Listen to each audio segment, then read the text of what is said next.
jina namba 41 kwa wapiga kura wa kijiji kile. Sifa za kuwa mpiga kura ni lazima uwe mkazi. Wakati wa kuniondoa anasema wewe sio mkazi. Sasa nikana wauliza ile jina langu hapo namba 41 la nini? Nimeyasema haya kuambieni kwamba kusipo kuwepo na mabadiliko ya sheria za uchaguzi hakuwezi kuwepo uchaguzi kwa hali ilivyo. Mkishiriki kwenye uchaguzi wote mnajua kilichomtokea hapa kijana wenu George Sanga. Kwenye uchaguzi wa mwaka 2020 amekaa jela miaka 5 eti kaua. Mahakama imemwachia. Umempotezea mtu miaka 5 halafu unamwacha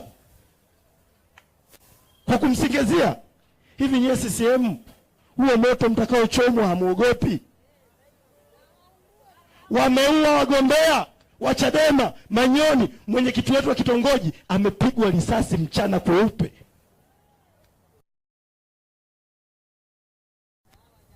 Na hawa polisi wameua kijana Tunduma, wameua vijana sehemu zote. Akija hapa makamu mwenyekiti akisema mambo ambayo polisi wamefanya kwenye chaguzi,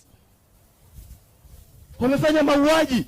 Kwa hiyo tunayasema haya kuwaonyesheni kwamba mko watu huwa muamini mpaka muone, mpaka msikie. Tunayasema haya kuwaonyesheni kwamba ni ushuhuda. Tunawaombeni sana ndugu zangu watu wa Njombe, iungeni mkono Chadema na CCM. Makamu mwenyekiti wameshachanganyikiwa na no reforms no election.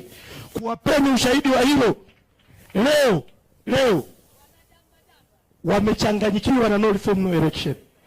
Leo makamu mwenyekiti, iko barua inasambaa. Sijui kama ni kweli barua hii ni ya polisi, wao watasema ni ya kwao au sio ya kwao. Mkuu wa polisi wilaya ya Iringa mjini ameandika barua tarehe 25 mwezi wa 3 mwaka 2025 akimwandikia kiongozi wa Chadema wilaya ya Iringa mjini. Barua hiyo inasomeka hivi: yahusu kibali cha kufanya mkutano wa hadhara. Kwenye barua hii anasema pamoja na mambo mengine wanaturuhusu Chadema kufanya mkutano tarehe 30 mwezi wa 3 mwaka 2025. Anaenda mbali zaidi, anasema na waruhusu mfanye huo mkutano, lakini nimeafiki mkutano huo ufanyike kwa kuzingatia masharti yafuatayo. Kwa kuzingatia masharti yafuatayo. Huyu mtu anaitwa mkuu wa polisi wa wilaya. Yaani angalia kwenye taifa tulilonalo, akili ya mtu aliyepewa mamlaka ya kuwa mkuu wa polisi kwenye wilaya. Sisemi hizi ni akili za mapolisi wote. Wako mapolisi wana akili. Wako mapolisi wanajua majukumu yao. Lakini kwa asilimia kubwa tunao watu wenye akili hizi. Sikiliza masharti yanayowapa Chadema. Natarajia mtafanya mkutano huo kwa amani na utulivu kulingana na lengo mlilolitaja katika barua yenu. B. Hamruhusiwi kutoa kashfa kwa mtu binafsi au chama chochote cha siasa. Kufanya hivyo ni kosa kisheria na kunaweza kuleta uvunjifu wa amani. Hamruhusiwi kujadili masuala ya kidini. Kufanya hivyo ni kosa kinyume cha sheria.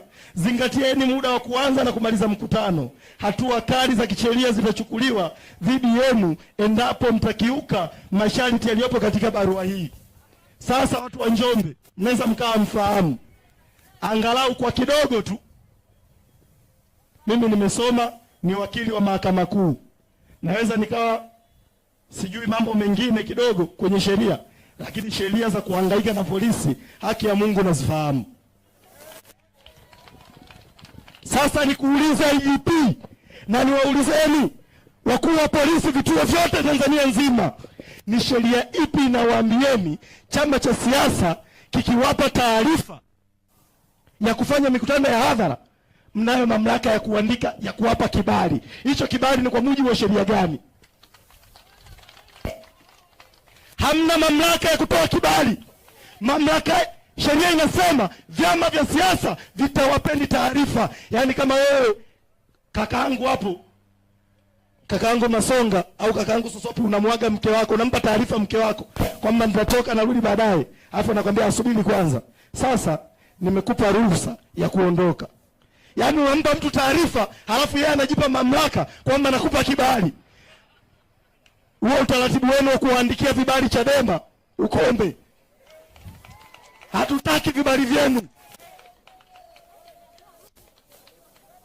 Hii wafikie. Halafu haya makaratasi mnayotumia kuandika vibali hivi, hamjui kama huo ni uhujumu uchumi huo? Hamjui kama mnalipa ili taifa hasara? Yaani unatumia wino wa serikali, kompyuta ya serikali, makaratasi ambayo nyie mmelipa kodi kumwandikia mtu eti kibali. Hicho kibali kwa sheria ipi? Jambo la pili, mnasema tunawapeni mzingatie maelekezo haya.